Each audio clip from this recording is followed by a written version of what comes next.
The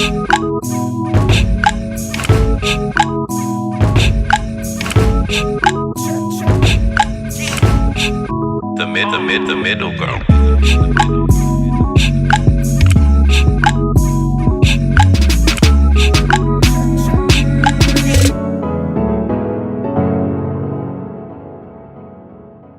Hello everyone, welcome to Middle Ground with Emma Abaga, Luz Kanon, Wendy Akomala, the legendary. And we have a special guest with us today. Thank you for the compliment, by the way. His name is Bolly. The breast guy. We have questions for you, my brother. No questions for you, my brother. I'm listening. My first question. Yeah. What does clay breast taste like? Salty. Salty. Wow. Yeah, like. So that means she hasn't bathed in a minute. Yeah, it's been all the rain and all the stuff. It just encompassing to That's how you like your some titties? salts to go with some godly sexual assault. Yes. Wait. Now that was a joke, Luce. That was a joke. So Bolly, please walk us through your day. You woke up in the morning, you're like, I'm gonna go to... It's breast. Oh no. Okay. Well, you see, as you know, it was outside Lagos. Okay. I must have had a reason to go outside Lagos. Okay. And it didn't have Let me just give you an anything to- exclusive. Yeah. Okay, yeah. Tell us. I need to drive a G-Wagon by the end of December, and I'm really working hard. Working really hard. Amen. And the G-Wagon money is not coming together. And I thought enough is enough. It's time for blood money. So I took my leg. I went to Akure State, Ondo State, and I went to Idonre. And the Baba said to me, my son, you need to really get with these people so that they can bless your life. So he said, put your lip on the lip. Did he really say you should put your... Yes. Put your lip on the lip. And then if by December I'm driving a white G-Wagon, you know how. At least this is exclusive. But let me just put a PS. My tongue didn't actually touch the breast. The picture said it did. Oh, it was just the angle. It was just the angle. It was like this. It was almost just the tip. Yeah. Hashtag just the tip. The guy, the Baba said, put your lip and sip on the nip. Yes. Wow. We're not doing this. In fact. And I almost sipped on the list. My second question. Yeah. The fuck my life tweets. Was that in relation? What happened? Okay. Walk us through. Actually, since I'm using this opportunity to just say what happened with that. First of all, it wasn't a god. I didn't think it was. It wasn't a god. It was an art statue. It holds the roof. So if I had maybe heard some of the people of the state, that wasn't a god. It was just a statue. I just didn't. I didn't just feel. This is very important information. Yeah. If I have the chance to actually let that out, let me just let it out because I never actually said anything on Twitter. I just ignored it. But it wasn't a god. It wasn't disrespectful to any of the gods of the land. I actually did have a bath in the river that's where they actually worship the gods. So I respect the gods. I'm a man of the gods. But that wasn't a god. Anyways, for the fuck my life, I had just lost a friend. Oh wow. So at that point, it didn't have to do with the god. I feel like if maybe do you guys see? Wait, hold on. Sorry, sir. Yeah. Now both of you. What I want you guys to do is and keep some of the energy for April when she comes to the show. Like, this is investigative journalism. Everybody's so focused. Everybody's so focused on the first thing. Now look how many pieces of information we discovered.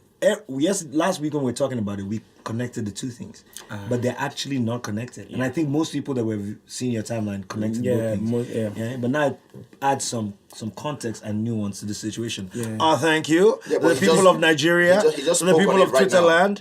Thank you. Like, he just spoke on it. He never spoke on it before now. Can Bolly speak? So I feel really bad because you had put. I know I was laughing at that person that was like after sucking the breast of Shigidi. I thought it was really funny, but now I feel What really is bad. Shigidi? Is that the name of it? It's like a figurine, like Yoruba for figure, like like a god thing. Yeah, I feel bad. But so at that point I had lost my friend. Sorry I was about distraught, and so fuck my life. It didn't have to be the breast.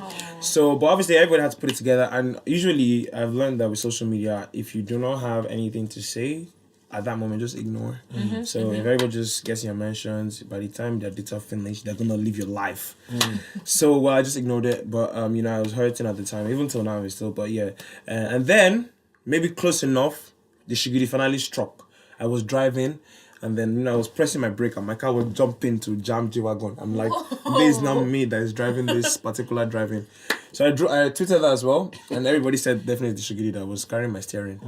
So yeah, that might have been the Shugidi, but the fuck my life wasn't Shugidi. Fuck my life was just a bad situation. That was going good. So life hack, pro tip: if you ever get into some shit on social media, don't reply because people just tired. It doesn't even matter. Like social Twitter rules are different. Fair With enough. Twitter, the joke is the truth. Right, so if they are trolling you, just take your L, give it a few days. They'll find somebody else trolling in another 3 days. Yeah. Because they don't care. They don't care for the truth. It depends on how it depends on how bad the troll is. But I feel like if you respond to the troll, you're feeling them. So. Yeah, they don't care. They just want to get their jokes off. So let them get their jokes Well, off. anyway, I like banter. So the next day I go on the banter. Not the next day, like 3 days after. Okay. I go on the banter and I just hashtag Shugidi Bay. So that's why I'm called now. Hashtag Shugidi Bay. Makes sense. It makes perfect sense. Get in with the joke because everybody's got banter in them. Okay, so Lars. I have a few questions. I feel like everyone knows Bolly. Yeah. Right? Everyone knows Bolly, or they know of Bolly, or they've seen you online, they've seen you at events, but they are not 100% sure. Like they're like, What does it do? what does he do? Oh, right. Well, to be honest, like I said, I'm really working for that G-Wagon, so I'm doing everything. But majorly, I do TV. I present and act. I started off, from secondary, from university. I started with Kick. So it was basically, I remember that I was like the biggest guy on Kick at the time. Let me just put it out there. Brag. What is cake? Kick. It was like the first Okay, video. K-I-K. No, K-E-E-K. It was like the first video platform ever. And for me, I wasn't as a comedian. I just liked the fact that I could... Because the way I like my comedy is natural. And sometimes I want to say things that I don't want to tweet. Okay. And I think the best way to say it is just use my mouth. So Kick was there and it blew. I had like 1 million views. And yeah, so everybody was like, this guy's funny. But then Instagram came and everybody went to just go and buy camera. And started wearing weave and started doing skits. But that wasn't me. No, sorry, mistake. I know. But everybody started buying like weave and they had like characters they were building. And I'm like, great, that's what they're good at. But that's not how I see my comedy. So I never really transformed. But then I always knew that I wanted to be in TV as an actor or as a presenter. Came back to Nigeria. I started presenting for Battle Box. I did it before Ebony Life. But now I act on Lagos Big Boy on Danny. I do On the Roll on Ebony Life. Inspector K on Red TV. I present on Box TV. So basically it's TV, media. Wow. And Are you gonna tell the world that you used to be a singer? Oh yeah, actually yes. I started my career as an artist. I'm like Trey Songs. But the destiny didn't really go towards music. So I had to restructure my destiny. And then I might still go back into that. But right now it's just TV, acting, presenting, and then I host on the weekends and there's this thing called influencer marketing that I do as well. Oh yeah. So that's what Bollylomo is basically. I think before we even go further, one thing important for everyone to know is that I was asked to sit on this thing. You understand? The people listening audio, they don't know what you're talking You about. understand? So if anyone wants to make a joke later that Emma was sitting on something, I was asked to by the camera crew. The microphone, because of the position of the microphone, it was blocking my face. Right. So they asked me to sit on something so I'll be elevated. Because yeah. I know how you people are out there in the world. Okay. And also in here, because the jokes, they've been flying. Yeah, inside, in and out. Anyway, yeah, man. I mean, that's dope. Nice to meet you, bro. I think you handled the controversy quite well, and it's good to know. But also, huge fan, of that hustling Lagos spirit. People that are doing everything, you know what I mean, and it's dope. I think. Thank you for being on the show, man. Thank you very much for having me. Huge fan of yours as well. Yeah. Big fan. I remember the first day I met you at your house. Yeah. The video shoot. Yeah, for the video shoot, I was a bit starstruck, but it was amazing how down to earth you are. So it's amazing that you are very. It's a down height to earth. thing. Now Wow. that No pun intended. see, that's a joke, Lucy. That is a joke. But Well, actually, when I said it, Trying to be a no comedian pun now. intended. Yeah. So. Okay. Yeah. But yeah. Just So. It's amazing how down to earth you are. yeah. Okay. Thank you. So, Bolly, seeing as you are an actor, I wanted to ask you a question. I want to ask everybody this question actually before we go into the topics. Describe your life with a movie title. Lagos Big Boy. It was a serious show, but Lagos Big Boy. Upcoming. I would just put like upcoming in brackets. Upcoming Lagos big boy. Yeah, Okay. that's my life because like the show basically just shows the hustle of trying to be that guy. You know, the downsides, the great parts, the ups, the downs. So yeah, that's my life. Lagos big boy. I think it's a show that really describes my life. Okay, Luce. Describe your life in a movie title. Matrix. But we don't get past red pill, blue pill. Like, we're stuck there. As if you have to make a decision. Guys, that was basically Luce Cannon coming out, telling the world that he uses Viagra. You understand? You understand? How do you have this information again? Yeah, because it's about the blue pill. You understand? So you never get past the blue pill. You understand? So you understand? So Oh, that's a ladies and terrible gentlemen- check. Well, congratulations. You understand? Mine would be, and this is brilliant. It's a pun in itself. Rocky. I don't get it. Because my life has been rocky. but also, whatever the movie is, you know, the champ against the odds. You know what I mean? Always wins. That's M. You know what I mean? The people that are listening, they cannot see you doing this. That's terrible. Okay, we're gonna move on to the No. topics now. What about you? Me? Yeah. I did not think about my answer to this question. Wow. Sisterhood of the Traveling Pants. I don't What? know. I don't know. Is that a movie? It is a movie. It's about What's it 4 about? girls. Or like perks of being a wallflower. Yeah, that's That a would be movie. it. That's a good movie. Yeah. Okay. Topics now. I'm moving into the topic section. Can we do the Everyone- sports stuff last? Okay. Can we talk about the other stuff first? Talk Okay, about okay, sports okay, last, okay, yeah. okay. First things first. One of our very own Chocolate City artists, Chalk Boy Nation representative, all around badass, style Icon. icon, Legend. everything. You talking about me? She Okay, said go style icon. She said style icon. Nice one. That's a joke, Luciano. that was a joke. Alright. Okay. All Young day, guys, L. I'm coming for Lucy. So let's go. Pause that. Oh, you better pause that word. Yeah, young girl. Young Girl released an album on my birthday, 13th of October. So it was a great day for literally. Actually, 2 albums came out on the 30th.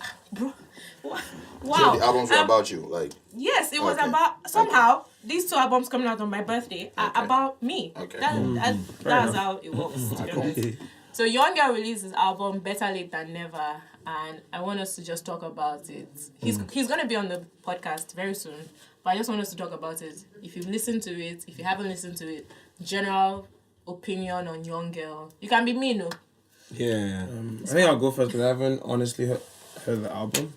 But I've been a huge Youngo fan before. You know, I actually always buy songs. I feel like that 99p is like really tantamount to necessary, something. So I always buy songs. I saw him like before his listening. So I'm really apologetic that I haven't listened to that one. I'm just gonna go now and I bought it. I've actually bought it on iTunes, so I'm gonna go pay attention and I'll give my feedback. But I'm sure you guys have heard it.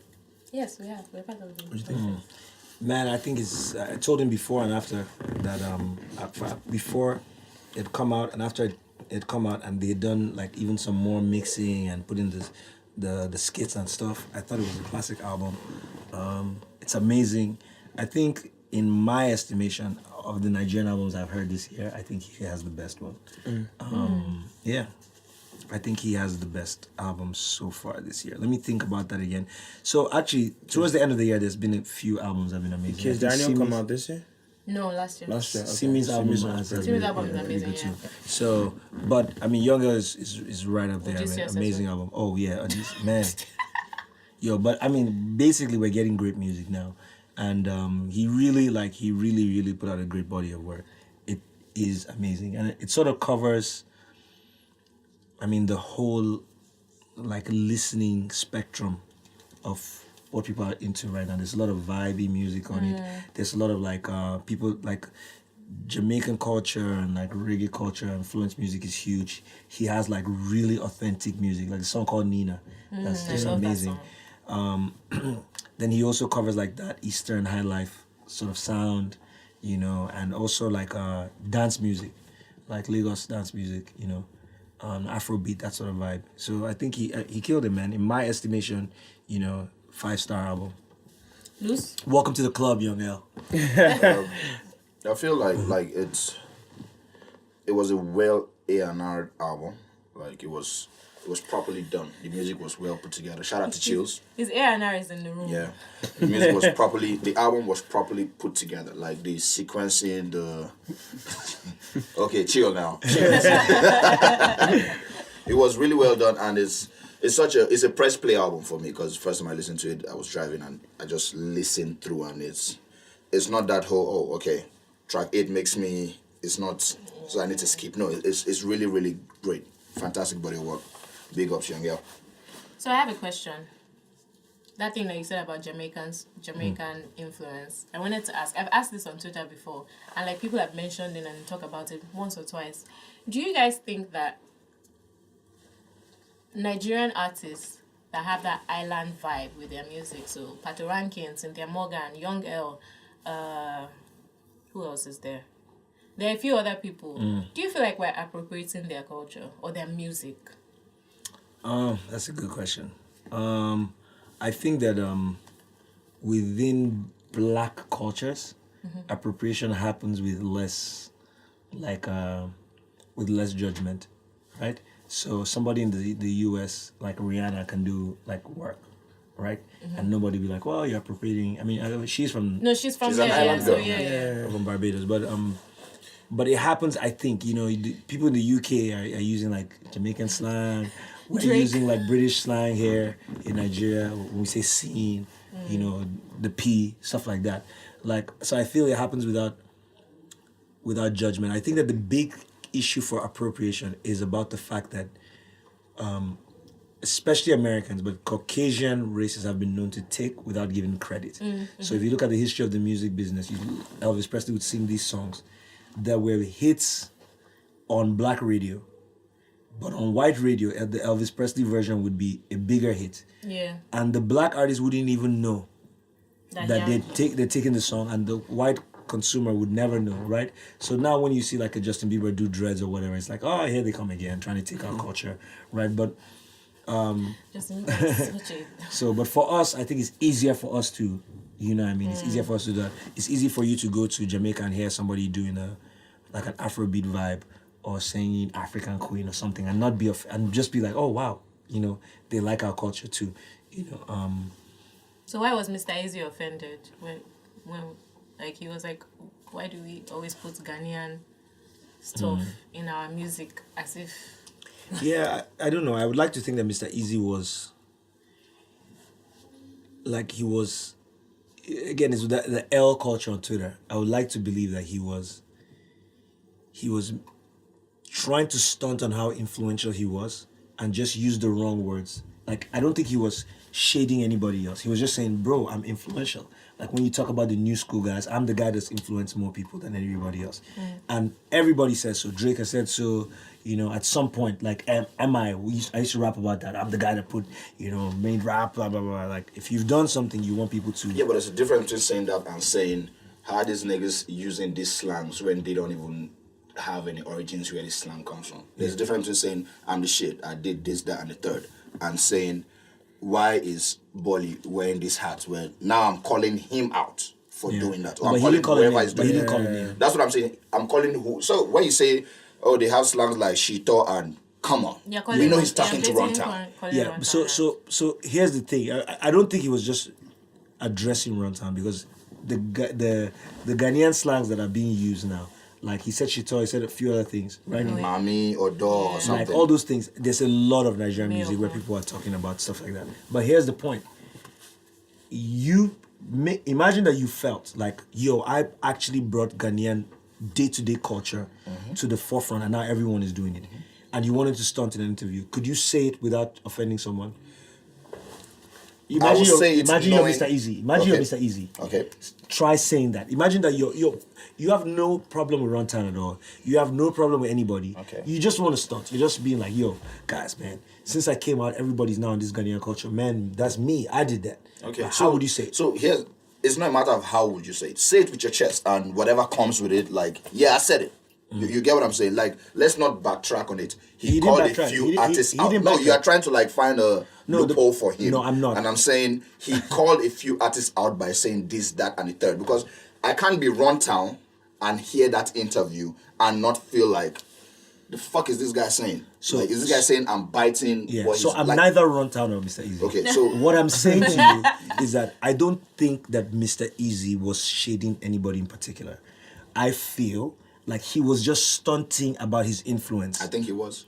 Right. Now, the question I'm asking you, how can we determine that? I'm asking, how else would he have talked about influence? Let's say he has no problem with Runtown. Let's say he just left Runtown. Hey, my guy, I'm going to go do this. He enters there, they say, yo, so how influential are you?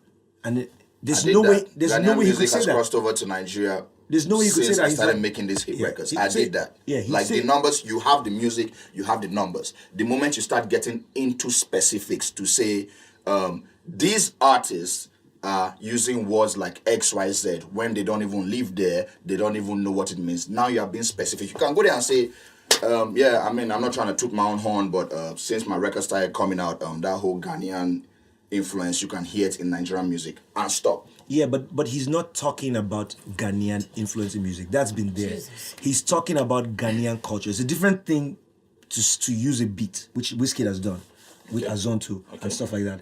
When you talk about like Shito and all those things, you're talking about it's like talking about Bolly. Do you know what I'm saying? Like if you hear a Tanzanian artist say Bolly, you're gonna be like, bro, when were you in Nigeria?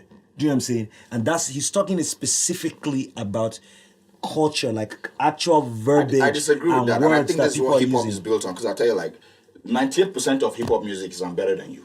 Yeah. 98% of rap music is finding new ways to say that, right? Yeah. The moment I start subliminally saying, oh, I got a red jacket and I rocked it better than you. Oh, my Nikes, right?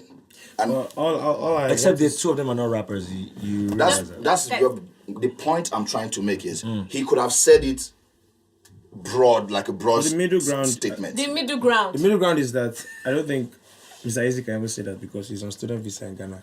I also feel like Mr. Izzy is not the person that brought Ghana. Yeah. He's just not the person. Who did? I don't know, but Ghanaians were doing it. Efia was on our radar. Sarkodie was on our radar. Yeah. There's that guy that died. I can't remember his name. He was on our radar. Yeah, R2B's. Because like when I found out that... Maybe one day Cole even brought them. Castro was the guy. Now, so you make my point. One Day and Wiz are the people that made Ghanaian, like a Ghanaian collaboration or whatever, cool in Nigeria, right? At the time, yeah. But now we're going deeper. We're using Ghanaian slang and Ghanaian words, right? It's a different thing if I'm making a reggae song, like Teaser on my album uses Jamaican vibes, right? But if somebody came and heard me speaking Patois and heard me saying, Kingston and like everybody says bomber clot and stuff like that, right? Blood clot, like, and using them in the actual meaning, then they'll be like, how did you know What's that? the connection? And so what he's saying, what Mr. Easy was saying is that now people are talking about like Ghana living, Ghana life.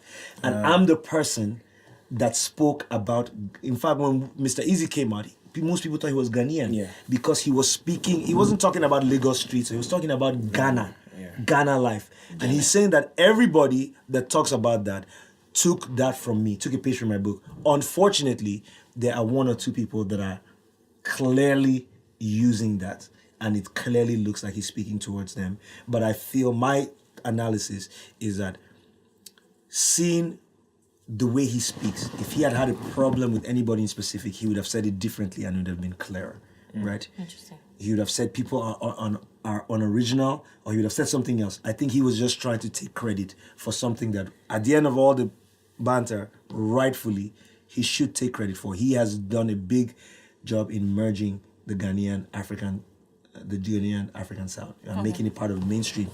I still disagree just because I watched the interview and I heard the tone in which he said it. Jesus Christ. So I disagree wholeheartedly, and I know that it was a subliminal, and who was supposed to catch the subliminal caught it. Let us agree to disagree. Okay. All right. Okay. Next topic. Actually, I forgot to mention this. I mentioned that 2 albums were released on my birthday. Still making this about me. Second album that was released was by Budge. The name of the album is Magic. And I personally am a huge fan of Budge.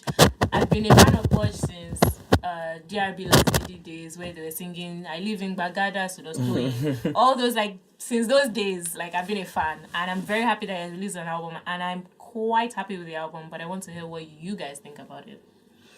I honestly haven't heard it. I haven't listened enough to have an opinion, a proper opinion. So wow, guys. Well, I think I digested it, and I think it's a great album. It's great. My opinion, I think, in my opinion, I think it's a great album.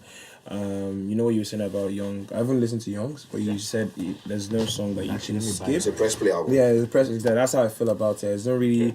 I mean, I have my favorite that I play back to back, but the first two listens I played it like full, and it was smooth, and I didn't feel like, I'm just gonna skip this one. And I'm really happy that he's finally putting out music, because there was a time where he was just not putting out enough. Yep. So as a huge Bodge fan, I'm really glad that finally the music's coming out. What is it like? Like, what's this sound like? Vibes. It's vibes and chills, and just laid back, something that you can just smooth sailing, basically. It's very smooth, like very relaxed, laid back. That's the general. I feel like that's the general vibe of Bodge's music, and like that's the general vibe of the album. It's not the kind of like, it's not like. Well, I like this record that he did. I think he had YC on the record. Hey, Bodge, I'm buying your album, by the way. Yeah, Antidote or something. Yeah, I like that one. I like the one with Shaishi got Wednesday, and then one with Files as well. I feel like it's a vibe for like maybe when traffic is about to destroy your life. I just thinking, well, I'm just here, and you just buy gala and something light. Put on some Bodge. Yeah, just chill. Yeah, but it's not like if you're about to go out and you're about to, I don't think it's not that kind of vibe. Okay, I think you guys should buy Better Late Than Never, because it's amazing. I just did. And then buy Bodge's album as well. Yeah. Just support the good music, actually. Yeah, the good music movement, man. And then next topic is actually a little somebody who we've talked about on this podcast, but you guys never heard because we lost the episode. Emma and Luce have been on the person's podcast before, and who was asked? Yes, we've had back and forth. I have questions. Oh my god! Ask questions. Oh, come on, I'm allowed to. Yeah. Before we go into this topic, sorry, was that part when you guys turn on the camera and just blow somebody's in the eye? Let's be honest. Nah. So I know that you're very calm. Yeah.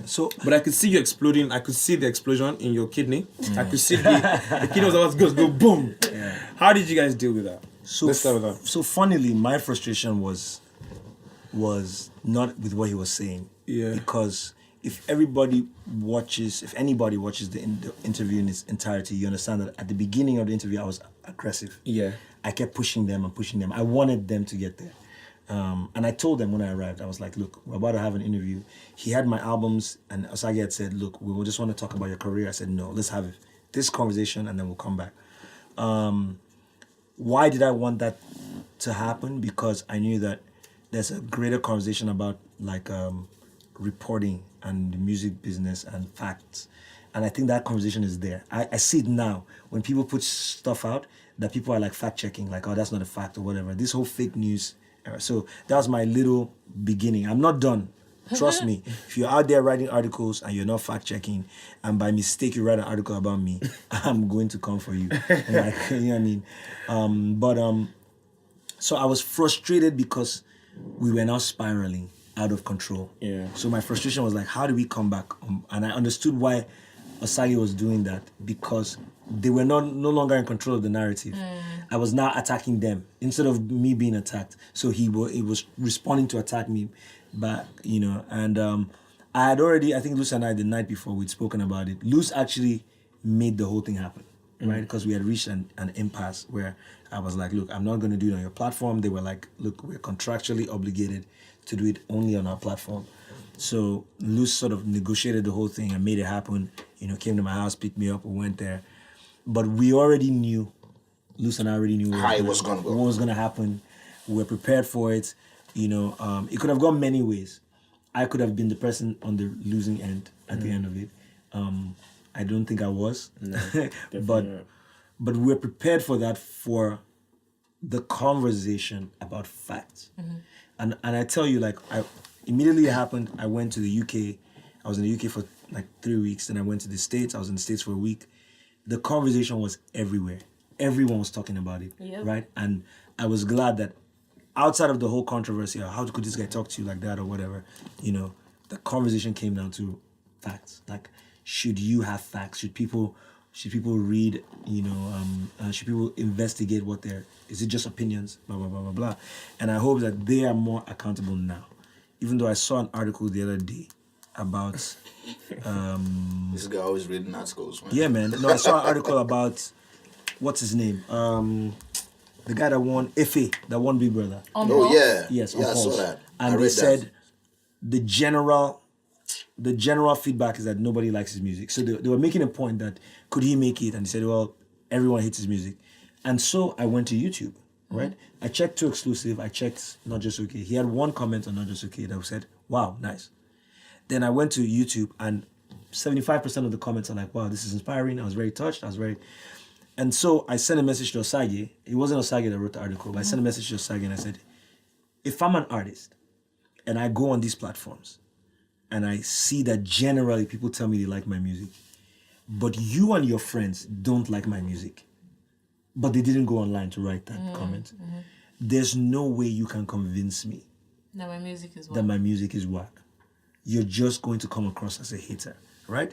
So what you need to do is also go and find YouTube is a completely neutral platform, right? Go to YouTube and say, well, most people on YouTube seem to like this song, while most people on this, my analysis is that the song is still not good because, you have to have some context to it. It's not just about giving your opinion. Yeah. Because if you just give your opinion, you can be attacked for your opinion. I think that's what happened with Skills and Osags. Why did he? No, first. Okay. So let me set. Osage tweeted at Skills saying, oh, come on. I need to find it. Did he tweet at him or he just... He said, he said something about him. He put a couple of screenshots. Yeah, and he was and said, must you do a street video because like Olamide, must you wear a waist belt, what's it called? The NYC pouch. yeah, the fanny pack. I think there's backstory. Like I saw this coming when that interview went down because with your interview? Yes. Okay. I the whole day, because they dropped the interview, I think, on a Monday. It spiraled on social media on Wednesday or something. So Thursday morning, I didn't have shit to do. I was at home and I was looking at the reactions to it. And a lot of artists were like, man, if I was in, you can't do that. And I'm like, yeah, that's cool. And I think Skills sent a couple tweets their way where he wasn't even holding his tongue. He was talking his shit like, man. About their life. Yeah, MI is that guy. Fuck y'all niggas for me. Maybe not in this. I'm not paraphrasing, but that's the energy that he put out there. So I knew. You actually are paraphrasing. But go ahead. Oh my days. Go ahead. Sorry. But I knew that at some point Osage was. This was not far off. I mean, I didn't know he was going to attack the pouch and the street video, but at some point we were going to throw a few shots as well. I saw the tweet, but I think I just saw where I was tagged, so I didn't see the rest of the tweets. But I mean, shout out to everybody that. A lot of artists were like, yo, like people send me messages. A lot of like people I really respect send me DMs like, yo, shout out to you. Mm-hmm. And when we left the interview, we were done. We felt like, I don't know if you shared the same sentiment. What happened on social media, I thought people were going to see it. But I didn't expect that level of conversation. But artists got involved. It was really like an emotional moment. Well, I saw that part. Yeah, you saw it coming. Yeah. But here's the thing about opinions. Your opinion is that Skills copying Olamide. Skills' opinion is that you're ugly, right? It's opinions, right? And that is what journalism allows when you make your write-ups opinion-based. Mm-hmm. Then I can just attack you for who you are. I cannot attack facts. For your facts, yeah. I cannot attack facts. I cannot attack if you have a properly written analysis of facts and draw a reasonable conclusion. I cannot attack it with personal jabs. And if I did, I would look stupid, right? And so here's the thing. For everybody that's a leader in the field of journalism, everybody, that day I was talking about OGs. Look, there are a lot of people that are out there. I spoke about Aini. There's people like Azuka that have been in the game. There's people like Shison that have been in the game for years.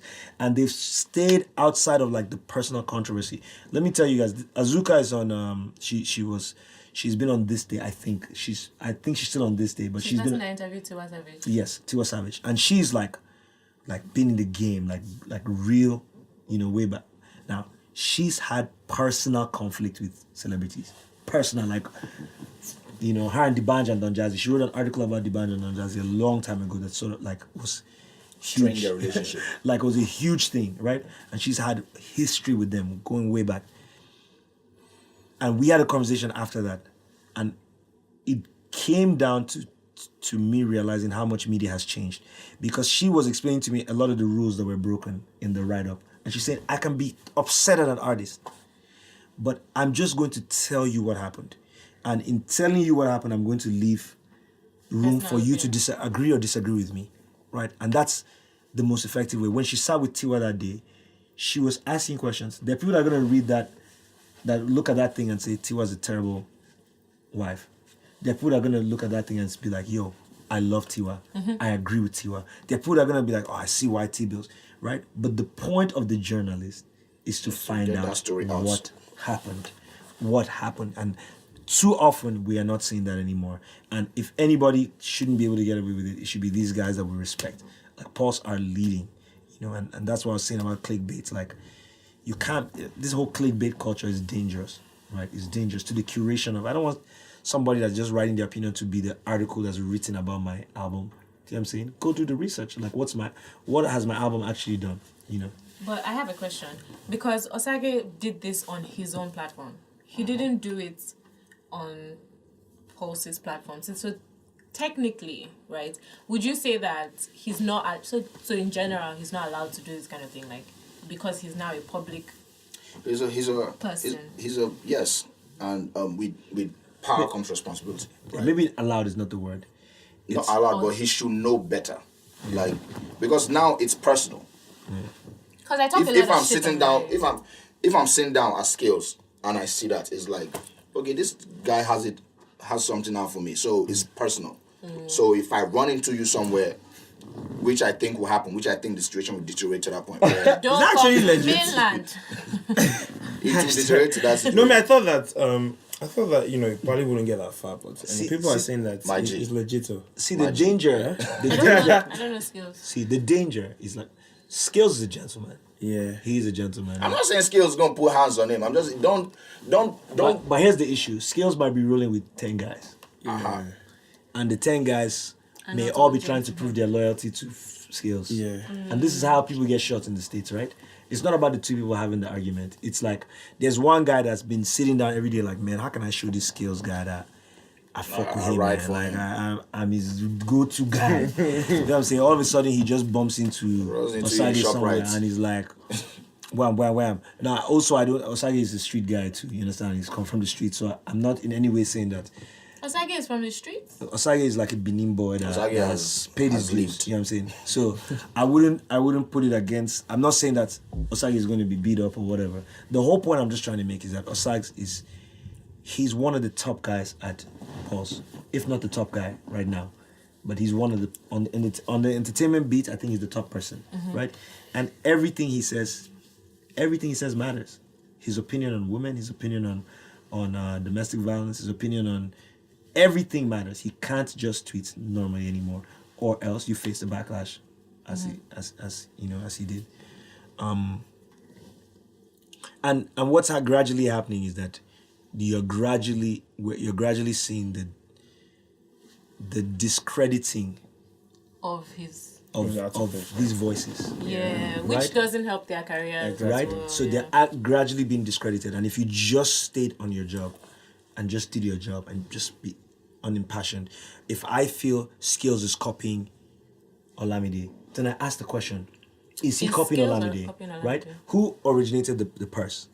Maybe Olamide took it from someone else. It's a trend thing. That's why I say my father wore the purse. So everybody can look and be like, who originated the street video? When was the last street video before Woke came out? Wizzy's, are you gonna dance? That was a personal attack. It was like way back. Are you gonna dance was proper And street. my worry, not my worry, I'm good. I just know, like, the way I saw artists, not everybody will have a cerebral conversation with you like we tried to do the other day. Exactly. Not everybody, and which is what should happen. People should be able to talk it out. I should be able to teach you something and learn from you, and we should do that back and forth. There's niggas that don't have time for that shit. There's niggas that the next time they run into you backstage at a show is a situation, and they want that situation. Okay. And they want that situation. And what that does is it doesn't do anything positive for what we are trying to do, where we're trying to move the industry, like journalism, the music. It doesn't help. Yeah. It doesn't help. But like it's heading there. It's heading there. See, you want to say Also, I feel like you, this party, just you two, might be the only people that might actually have that kind of conversation. I don't see any other like who? No. artists. Yeah, but I don't even think. what's Let me tell the you what's win? funny. I don't even think that Luce is having that conversation that way. Outside of the context of like knowing him, I think he was there to facilitate. So it gave him like a removed stance, right? Where he could be like, I'm here with M. M is having this conversation. But if we had just been loose in the room, I don't think they're having the same sort of conversation. Although there's a lot of respect. But here's something to think about, guys. These guys are trying to be the voice of holding musicians accountable. Who is the voice of authenticity for journalists in Nigeria? Right? Yeah. Because as the OGs can always be like, in music, can always be like, the music isn't good enough. Right?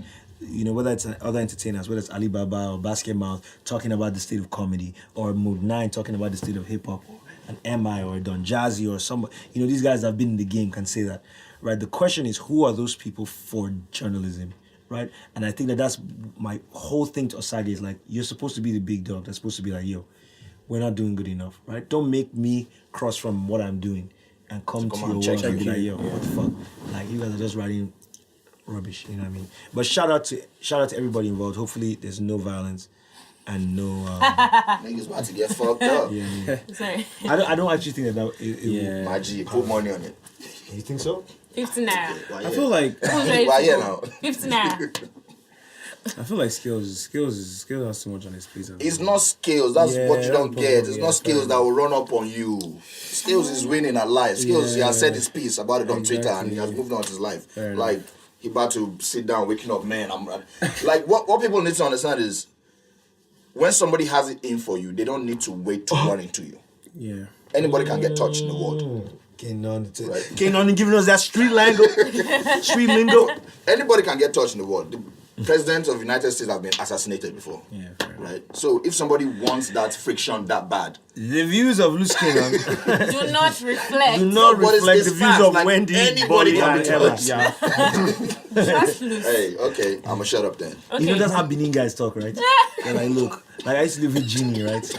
I'm Genie. not Benin, by the way. I'm just from Edo State. Oh, you're not That's Benin. how Edo. But did you? But Edo. We'll get your point though. We like South. You know what you're doing right now? You're money. doing what Yoruba people do. Where they're like, hey, Igbo. Delta, Igbo, everybody is Igbo. South. People don't need. Delta and Edo, they are guys. Like it's real for them. Like I used to live with Genie, and yeah, that's a real one. Genie would be like, he's super calm. The more tense the situation gets, the calmer he gets.